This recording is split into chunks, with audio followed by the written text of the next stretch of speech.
कैसे हो स्टूडेंट्स? आज आपका OMSM का पेपर था। बहुत इंटरेस्टिंग पेपर था। कुछ क्वेश्चन स्ट्रेट फॉरवर्ड थे, जबकि कुछ क्वेश्चंस के अंदर कैलकुलेशंस थोड़े बहुत ट्रिकी भी थे। तो फटाक से रिकैप करते हैं इन क्वेश्चंस के। MCQs के आंसर बता देता हूं मैं, और जो प्रैक्टिकल क्वेश्चन है उनके सॉल्यूशंस भी बता देता हूं, ताकि आपको रिजल्ट तक राह देखने की ज़रूरत ना पड़े। Let's get started. तो पहले MCQs थे। MCQs स्ट्रेट फॉरवर्ड मॉड्यूल से ही पूछे गए थे। देखते हैं एक बार उसके आंसर्स क्या है। पहला था the ability to adapt quickly to the changes in the volume of demand in the product mix demanded and in the product design और in the delivery schedule is sometime referred to as. Delivery के हिसाब से adjust करना, इसी को बोलते हैं agile manufacturing. आप मॉड्यूल में देखोगे तो आपको ये सीधा सीधा मिल जाएगा। Next was which one of the following is associated with the configuration of departments, work centers and equipments and machinery with the focus on the flow of material or work throughout the production system। कहाँ पे configuration of department workout किया जाता है तो वो आपके layout के अंदर होता है। लोकेशन बोलता है कहाँ पे फैक्ट्री डालनी है, लेआउट बोलता है उस फैक्ट्री के अंदर किसको कहाँ पे रखना है। तो इसका आंसर फैसिलिटी लेआउट था। थर्ड सवाल था in which of the following phases of product life cycle organization get engage into aggressive promotional and pricing program. Aggressive तभी होते हैं जब भी हमारा मार्केट कैप्चर हो चुका है, ताकि हम और मार्केटिंग बड़ी करें और ज़्यादा से ज़्यादा प्रॉफिट कमा सके। तो ये मैच्योरिटी फेज में होता है, क्योंकि वहाँ पे हमको सब पहचानते हैं तो हम और एग्रेसिवली उतरते हैं। So the answer is maturity phase. चौथा सवाल था the annual carrying cost of the machine is ₹3.6 per unit. Carrying cost दी है, सी दिया है आपको 3.6 per unit and it's total carrying cost is ₹9,000 per annum, और आपको टोटल कैरिंग कॉस्ट भी दिया है। If there is no safety stock what will be the economic order quantity. EOQ पूछा है, क्वांटिटी पूछी है। तो बच्चों कैरिंग कॉस्ट पर यूनिट भी दी है और ओवरऑल भी दी है, तो आपको बस उसका फॉर्मूला पता होना चाहिए। तो फॉर्मूला था टोटल कैरिंग कॉस्ट का Q/2 इंटू सी। टोटल कैरिंग कॉस्ट 9,000 दी है, Q ढूंढनी है और C पर यूनिट दिया है कैरिंग कॉस्ट 3.6। सॉल्व करोगे then you will get the answer Q is equal to 5,000। तो इस क्वेश्चन का सही आंसर था 5,000 यूनिट्स। नेक्स्ट सवाल था juice limited a manufacturing firm has 4 work centers A, B, C and D in the series with the individual capacities in units per day shown in the figure below। 4 जगह पे काम होता है। A कितना काम कर सकता है तो 380 यूनिट्स के ऊपर काम कर सकता है, B 360 है, C 340 है और D 400 है। और ऐसा करके हमको फाइनल आउटपुट कितना मिला है तो 300 मिला है। क्वेश्चन ने पूछा था what is system efficiency. System efficiency मतलब हमारी कितनी क्षमता थी और हमने कैसे काम किया है। तो उसका फॉर्मूला क्या है, actual output upon system output. कितना बनाया है और कितना बना सकते हैं। तो एक्चुअल आउटपुट तो 300 दिया है। सिस्टम कैपेसिटी कैसे आएगा, देखो काम करने के लिए चारों की अलग अलग क्षमता है, पर काम किसी एक में नहीं करना है, काम चारों में करना है। चारों करेंगे तभी जाके आउटपुट बनेगा।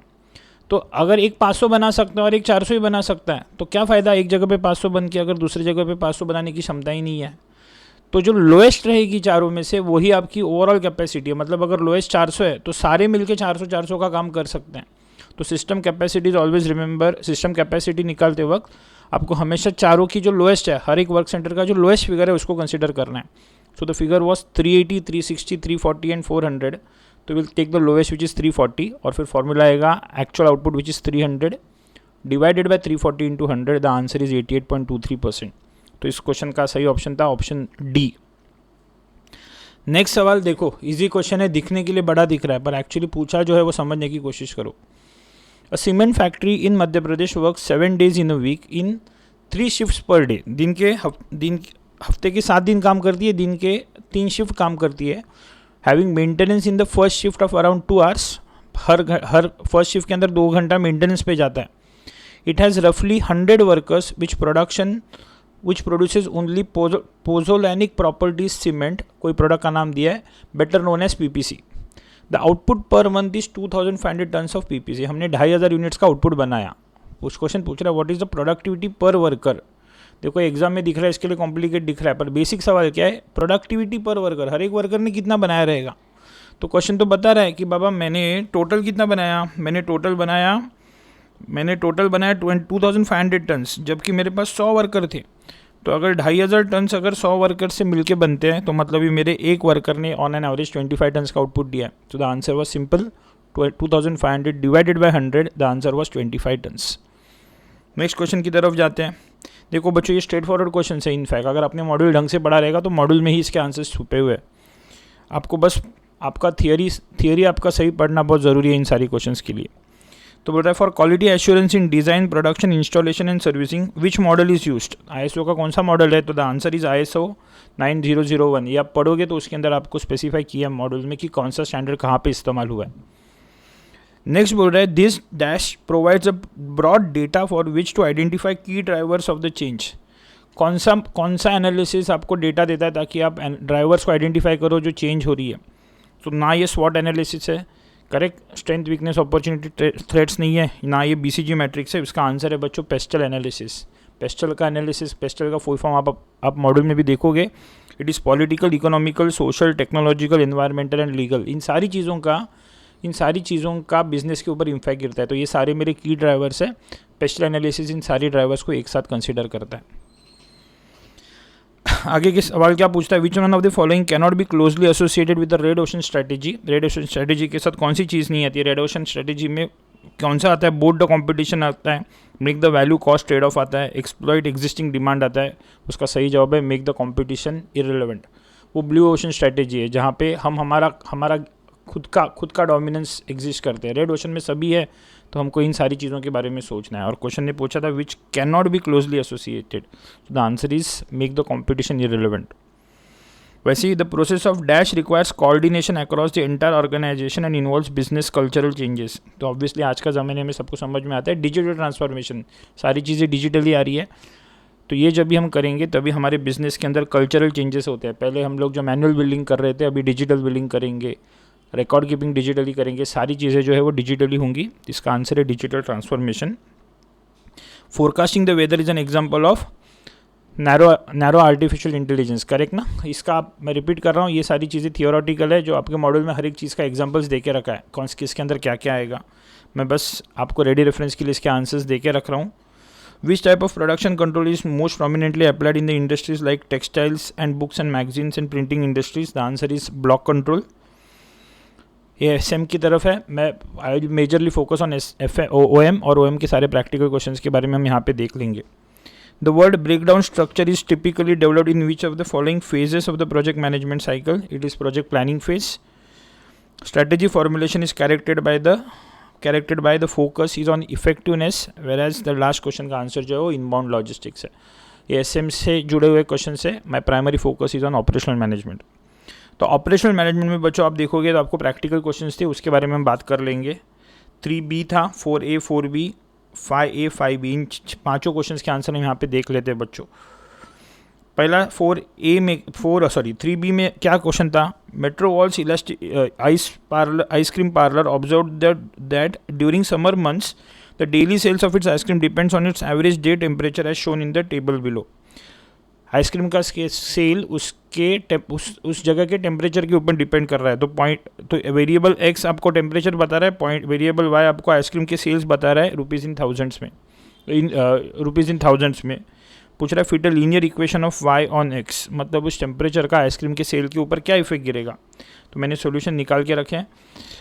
लीनियर इक्वेशन कैसे तरीके से रिप्रेजेंट किया जाता है, Y ऑन X का इक्वेशन आता है Y is equal to A plus BX, जिसके लिए आपको A की फिगर पता होनी चाहिए, B की फिगर पता होनी चाहिए। X और Y की फिगर तो आपको देखे रखिए, this is my X and this is my Y। तो उसके लिए हमारे सामने दो इक्वेशंस है। पहला है summation Y is equal to NA plus B summation X and summation XY is equal to A summation X plus B summation X square. I repeat, I am not explaining it, I am just giving you the answers at this point of time. आपको answers पता रहेंगे, आप next paper के ऊपर focus कर सकते हो। तो इस इक्वेशन को इस हिसाब से सॉल्व करने के लिए पहले इक्वेशन के लिए मेरे को समेशन Y लगने वाला है, तो हमने X और Y की फिगर्स पहले ले ली। समेशन Y लगने वाला है तो Y का टोटल ले लिया। NA है, N is number of observation जो मेरे को दिख रहे हैं, मेरे नंबर ऑफ ऑब्जर्वेशन 5 है, प्लस B समेशन X, इसके लिए हमने X की भी टोटल ले ली, मतलब हमने X की टोटल ले ली, हमने Y की टोटल ले ली और पहले इक्वेशन में डाल दी। Summation Y came to 150 is equal to NA 5A plus B which is 150 into B। वैसे ही दूसरा इक्वेशन है समेशन XY, तो मुझे क्या करना पड़ेगा, पहला X और Y को मल्टीप्लाई करना पड़ेगा जो मैंने इधर किया है और उसका टोटल लिया है, तो दैट इज़ 5000, इसके लिए लिखा 5000 is equal to A summation X, A तो ढूंढना है हमको और समेशन X हमने ऑलरेडी ढूंढा था 150 is equal two plus 150A plus B summation X square, मतलब और एक चीज़ लगने वाली है वो है X स्क्वायर। तो मैंने X स्क्वायर किया, वही X का हर जगह पे स्क्वायर लिया और फिर इनकी टोटल ले ली। सो द फिगर इज़ 4750 तो ये मेरी सेकंड इक्वेशन आ गई। अभी दो वेरिएबल्स है ए और बी और दो इक्वेशंस है, इनको बस साइमल्टेनियसली सॉल्व करना है। तो हमने क्या किया, इधर 150 है और इधर 5 है ए है, तो इस पूरे इक्वेशन 1 को अगर मैं 30 से मल्टीप्लाई करूँ तो मुझे 5 की जगह पे 150 आ जाएगा। तो मैंने उसको 30 से मल्टीप्लाई किया, ये आ गई इक्वेशन नंबर 3, और ये फर्स्ट इक्वेशन वैसे के वैसे लिख ली। सॉल्व कर दी तो बी की वैल्यू आ गई विच इज़ 2, और उसको किसी भी इक्वेशन में डाल दिया तो ए की वैल्यू आ गई विच इज़ -30। मतलब ये हमारा रिग्रेशन इक्वेशन जो था y is equal to A plus B X, वो आएगा ए की जगह पे डाल दिया हमने -30 और b के जगह पे डाल दिया 2, तो इट इज़ -30 + 2x।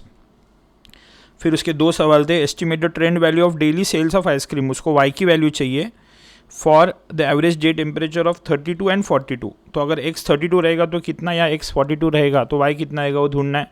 तो हमारे पास इक्वेशन तो थी, पहले इक्वेशन पहले पार्ट के लिए हमने क्या किया, x को 32 लिया और सॉल्व किया तो आंसर आया 34।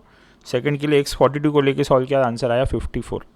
लॉजिकली भी सेंस बनना चाहिए, 32 का आंसर 34 आ रहा है, तो 32 जब यहाँ पे था 32 is between this two figures, the answer has to be between this two which is correct.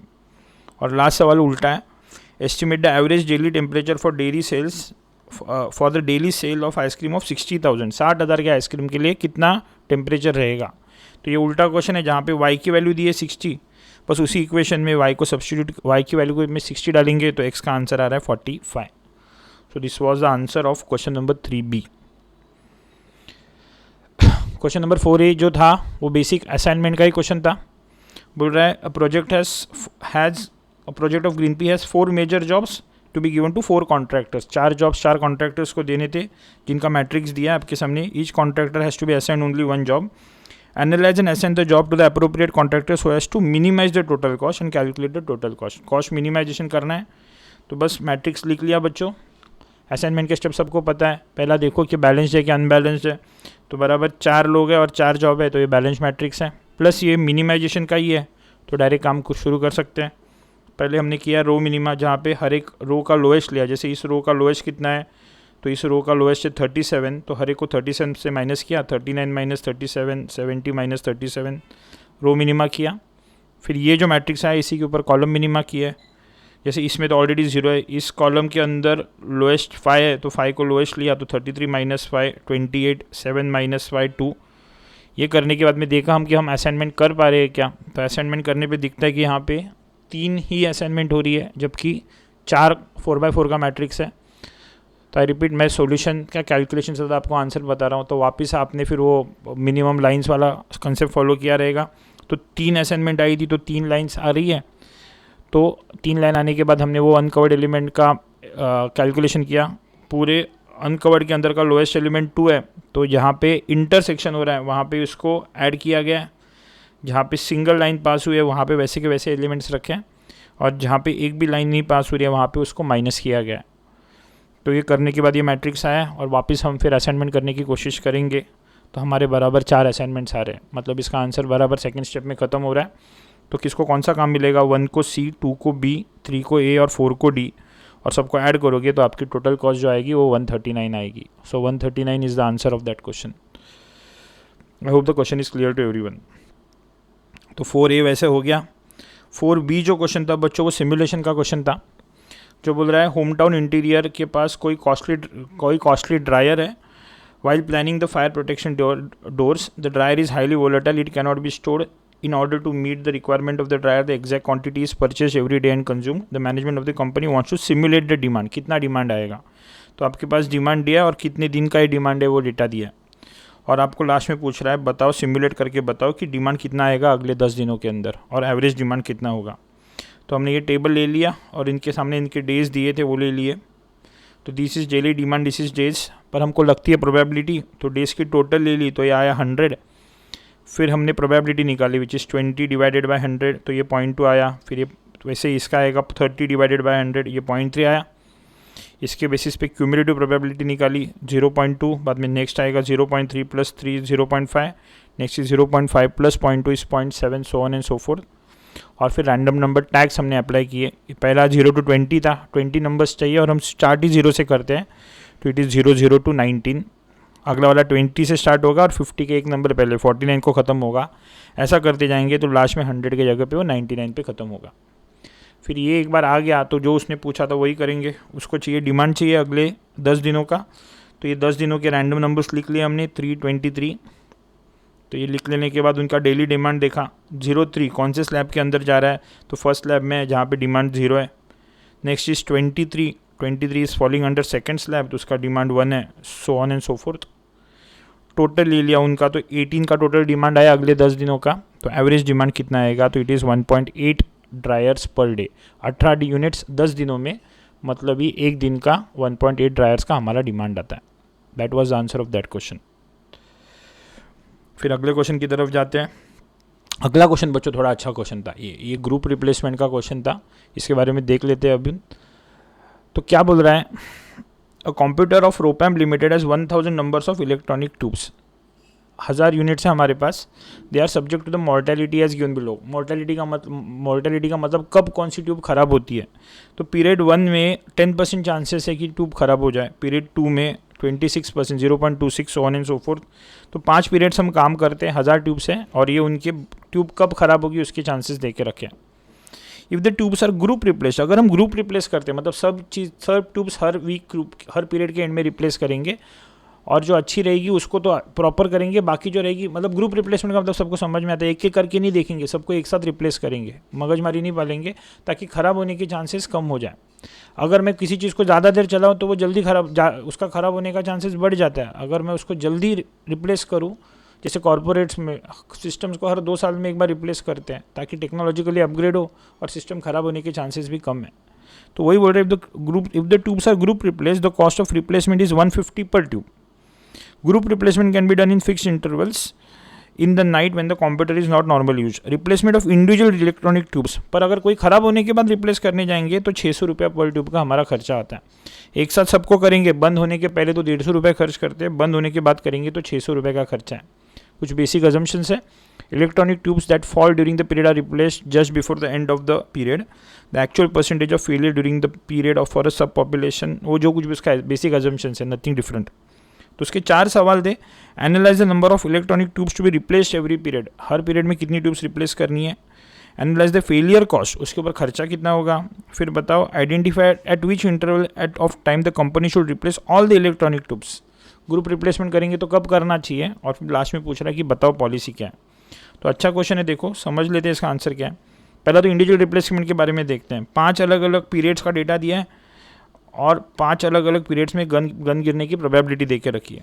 तो बस एक्सपेक्टेड फेलियर कैसे निकालेंगे, period multiplied by the probability, 1 × 0.1, 2 × 0.26, 3 × 0.35, ऐसा करते करते ये फिगर्स ले ली और इनका टोटल ले लिया।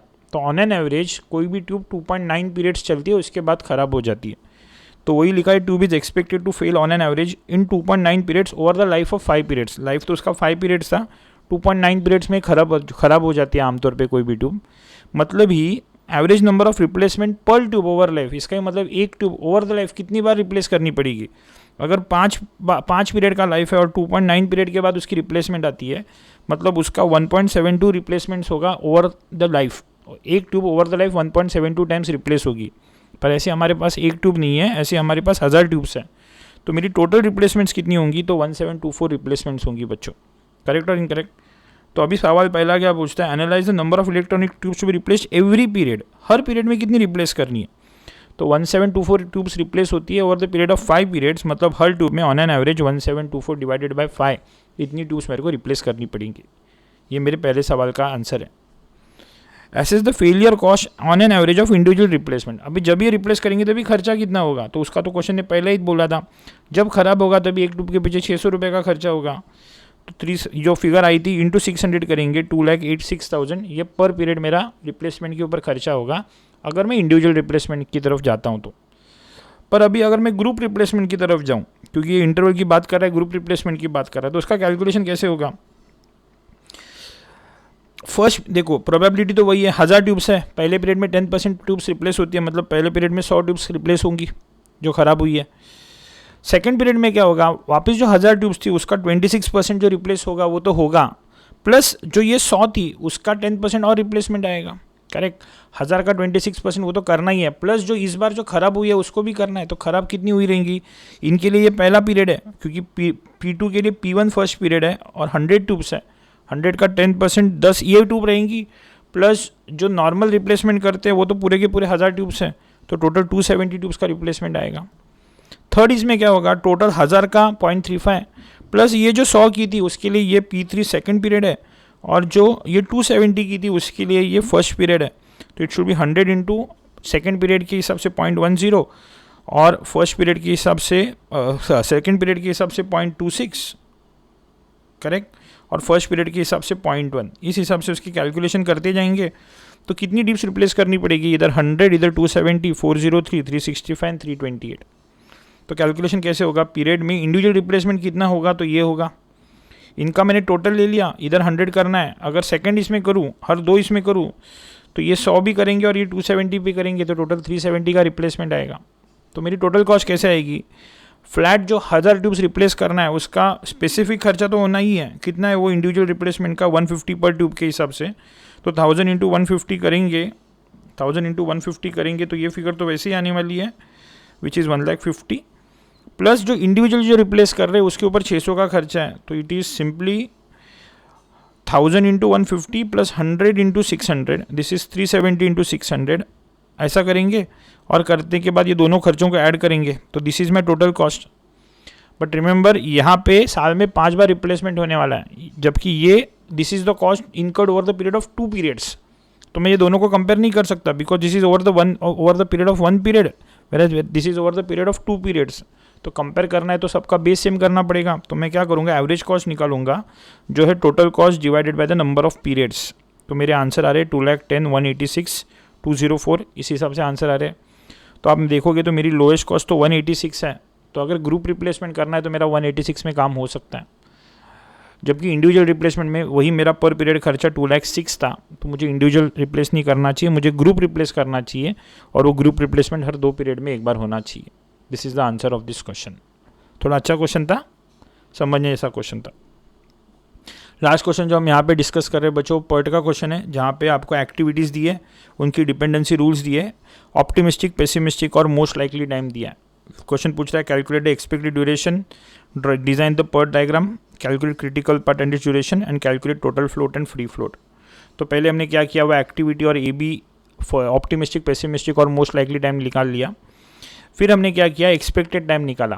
पर्ट में आपको पता होना चाहिए एक्सपेक्टेड टाइम कैसे निकालते हैं, it is optimistic plus pessimistic plus 4 times most likely divided by 6, A plus 4M plus B divided by 6, ऐसे करके TE की कैलकुलेशन कर लिए। फिर जो आपको डायग्राम के रूल्स दिए ABCDEF का, उसके हिसाब से डायग्राम ड्रॉ किया आपने, उसमें वो TE की फिगर्स डाल दी, उसके बेसिस पे आपने 5 ढूंढ लिए।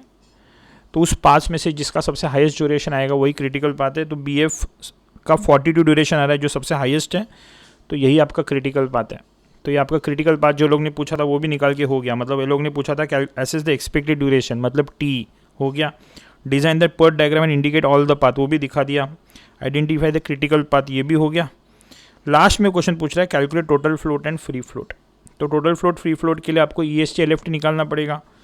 अर्लीस्ट स्टार्टिंग टाइम सबको पता है कि जहाँ से काम शुरू होता है, जल्दी से जल्दी कब काम शुरू हो सकता है। तो आपने फर्स्ट के लिए 0 एज्यूम किया, और फॉरवर्ड पास के हिसाब से अगर इसको 8 दिन लगते हैं तो ये 8 दिन में ख़त्म होगा, इसको 22 दिन लगते हैं तो ये 22वें दिन के पहले शुरू नहीं हो सकता। जो मर्ज इवेंट आएगा वहाँ पे हायर ऑफ द 2 लेते हैं, तो 8 + 20 28, और इधर से आए 22 + 8 30, इसके लिए 30 ले लिया।